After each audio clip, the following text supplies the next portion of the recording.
Hello guys and welcome back. Today I'll show you how to change your Gmail password. Firstly, open the Gmail login screen on your device, then enter the email address of the account you want to recover, then click Next. On the password entry screen, click the Forgot Password link below the password field. Now, Gmail will guide you through the available verification methods. Common options include notification on your phone. You can just tap yes on your phone, or the Authenticator app or code.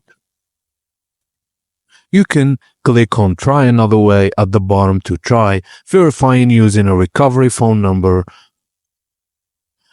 And after successfully verifying your identity, Gmail will prompt you to create a new password. Choose a strong and secure password that's easy for you to remember. Consider writing it down in a secure location or using a password manager.